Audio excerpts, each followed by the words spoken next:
Ukraine के ताबड़तोड़ हमलों के बीच रूस ने भी जोरदार पलटवार किया। कर्ज ब्रिज पर हमले और यूक्रेन के ऑपरेशन स्पाइडर्स वेब से भड़के रूस ने 24 घंटे के अंदर यूक्रेन के 1400 से ज्यादा सैनिकों को मार गिराने का दावा किया। रूस के मीडिया के मुताबिक वहां की सेना ने यूक्रेन के अलग अलग इलाकों पर ताबड़तोड़ हमले किए। जमीन के साथ साथ आसमान से भी कहर बरपाया गया। दावा किया गया कि पुतिन की सेना ने बारूद की ऐसी बारिश कर दी कि यूक्रेन में कोहराम मच गया। ये हमले यूक्रेन के ऑपरेशन स्पाइडर्स वेब के बाद किए गए। उस ऑपरेशन के तहत यूक्रेन ने रूस में भीषण ड्रोन हमला कर उसके 5 एयरबेसों पर खड़े 41 लड़ाकू विमानों को बर्बाद करने का दावा किया था। यूक्रेन के उस हमले ने रूस के राष्ट्रपति पुतिन को गुस्से से आग बबूला कर दिया और इसीलिए रूस की फौज ने यूक्रेन पर पलटवार करने में जरा भी देर नहीं लगाई। ऑपरेशन स्पाइडर्स वेब के जवाब में उसने यूक्रेन के सैन्य अड्डों पर ड्रोन और मिसाइलों की बौछार कर दी, जबरदस्त धमाके किए। रूस के रक्षा मंत्रालय के मुताबिक 24 घंटे के अंदर यूक्रेन में 150 से ज्यादा ठिकानों पर बारूद की बारिश की गई। दावा किया गया कि इस दौरान यूक्रेन के 1430 से ज्यादा सैनिकों को ढेर कर दिया गया। रूस ने दुश्मन के 6 टैंकों और 15 बख्तरबंद गाड़ियों को भी ध्वस्त करने का दावा किया। रूस के मीडिया के मुताबिक वहां की फौज ने यूक्रेन में सेना के लिए ड्रोन बनाने वाले कई कारखानों पर भी बमबारी की। ऐसा इसलिए क्योंकि यूक्रेन ने ऑपरेशन स्पाइडर्स वेब के तहत रूस में सबसे बड़ा ड्रोन हमला किया था। उस हमले में रूसी वायुसेना के 5 ठिकानों को बुरी तरह दहला दिया गया था। यूक्रेन के इस ऑपरेशन ने रूस ही नहीं बल्कि पूरी दुनिया में खलबली मचा दी थी, क्योंकि उसने रूस की सेना के 41 लड़ाकू विमानों को तहस नहस करने का दावा किया था। और इस सबके बीच रूस और यूक्रेन में दूसरे दौर की बैठक के बाद भी जंग थमने के आसार नहीं दिख रहे। अमेरिका की अगुवाई में रूस और यूक्रेन के अधिकारी दूसरी बार तुर्की के इस्तांबुल शहर में जुटे। उन्होंने करीब 1 घंटे तक माथापच्ची की, लेकिन इसके बाद भी सीज फायर का कोई रास्ता नहीं निकला। हालांकि रूस और यूक्रेन की इस बैठक को लेकर पहले ही कोई खास उम्मीद नहीं जताई जा रही थी, क्योंकि रूस में यूक्रेन के सबसे बड़े ड्रोन हमले ने दोनों देशों में टकराव बढ़ा दिया। इस हमले के बावजूद तुर्की के इस्तांबुल शहर में रूस और यूक्रेन के अधिकारी दूसरी बार बैठक करने पहुंचे। उन्होंने करीब 1 घंटे तक चर्चा की, लेकिन 3 साल से भी ज्यादा समय से चल रही जंग को रोकने के लिए किसी भी समझौते पर बात नहीं बन पाई। हालांकि रूस और यूक्रेन युद्ध के दौरान बंदी बनाए गए एक दूसरे के नागरिकों को छोड़ने के लिए दोबारा तैयार हो गए। इससे पहले भी दोनों पक्षों में 1000 युद्ध बंदियों की अदला बदली हो चुकी है। रूस और यूक्रेन में सीज फायर समझौता भले ही ना हुआ हो, लेकिन तुर्की के राष्ट्रपति रजब तैयब एर्दोआन ने दोनों देशों की बैठक को सफल बताया। उन्होंने उम्मीद जताई कि जेलेंस्की और पुतिन भी जल्द ही आमने सामने मीटिंग कर सकते हैं।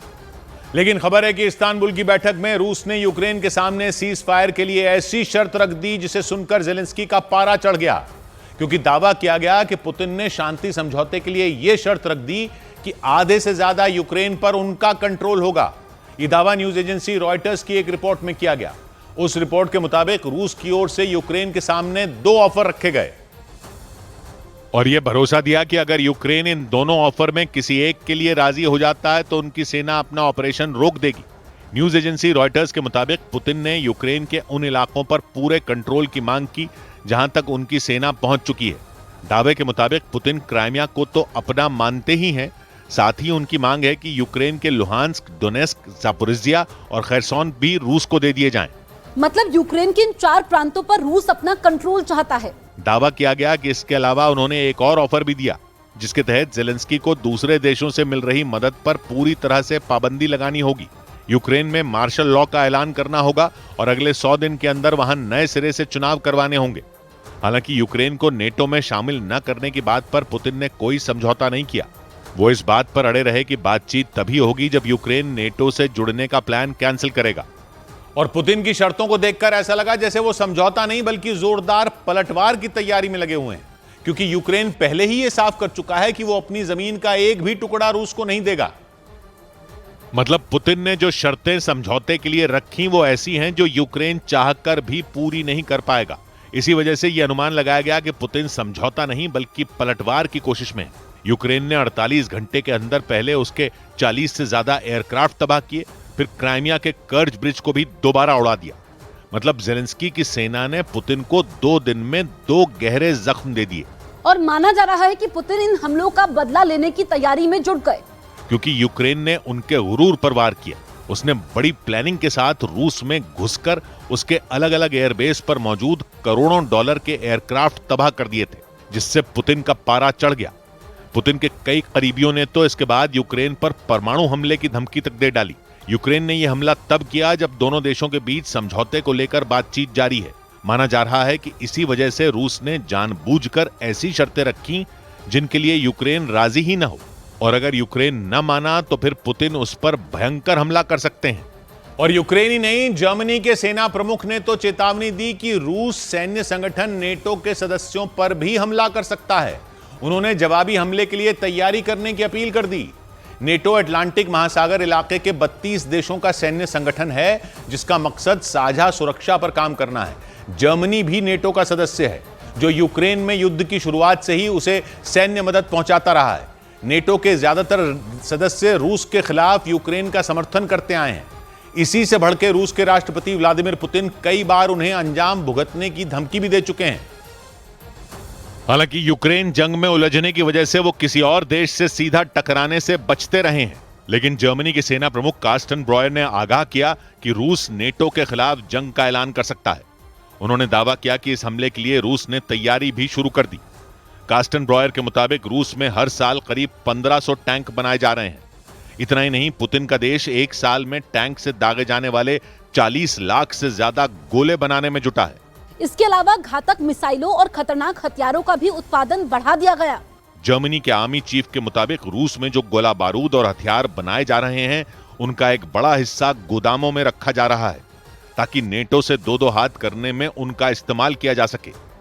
हालांकि कार्स्टन ब्रॉयर के मुताबिक रूस एक साथ 2 जंग में फंसने की गलती नहीं करेगा। उन्होंने आशंका जताई कि यूक्रेन में रास्ता साफ होने के बाद पुतिन की सेना साल 2029 तक नेटो की धरती पर नजरें गड़ा सकती है। और रूस के साथ संभावित युद्ध की आशंका को देखते हुए नेटो सदस्य ब्रिटेन ने भी अपनी सेना को जंग के लिए तैयार करने का काम तेज कर दिया। ब्रिटेन के प्रधानमंत्री ने ऐलान किया कि उनका देश 12 नई न्यूक्लियर पनडुब्बियां बनाएगा। खबरों के मुताबिक ब्रिटेन की उन पनडुब्बियों पर परमाणु हथियार नहीं होंगे, लेकिन वो चलेंगी परमाणु ऊर्जा से। ब्रिटेन के पीएम के मुताबिक उन पनडुब्बियों का इस्तेमाल समंदर में दुश्मन की निगरानी के साथ साथ तेज और सटीक हमलों के लिए किया जाएगा। यानी रूस पर यूक्रेन के ताजा हमलों के बाद पैदा हुए जंग जैसे हालात में अब ब्रिटेन ने भी अपनी तैयारी शुरू कर दी। ब्रिटेन के प्रधानमंत्री केयर स्टामर ने ऐलान किया कि ब्रिटेन की सेना के लिए 12 नई अटैक पनडुब्बियां बनाई जाएंगी। ये पनडुब्बियां परमाणु ऊर्जा से चलेंगी, लेकिन इनमें परमाणु बम नहीं होंगे। प्रधानमंत्री केयर स्टामर ने यह भी ऐलान किया कि ब्रिटेन अपने न्यूक्लियर बम प्रोग्राम पर 1500 करोड़ पाउंड यानी भारतीय रुपयों में करीब 1,55,000 करोड़ रुपए खर्च करेगा। इसके अलावा ब्रिटेन में हथियारों के निर्माण के लिए 6 नई फैक्ट्रियां लगाई जाएंगी, जहां 7000 किलोमीटर तक मार करने वाले ड्रोन तैयार किए जाएंगे। मतलब ब्रिटेन जमीन, आसमान और समंदर हर मोर्चे पर अपनी सुरक्षा को मजबूत करने में जुट गया। ब्रिटेन नेटो का सदस्य है और रूस यूक्रेन युद्ध की शुरुआत से ही वो यूक्रेन का समर्थन करता आया है। ऐसे में यह आशंका जताई जा रही है कि रूस की ओर से पलटवार उन देशों पर भी हो सकता है जो खुलकर यूक्रेन के साथ खड़े हैं।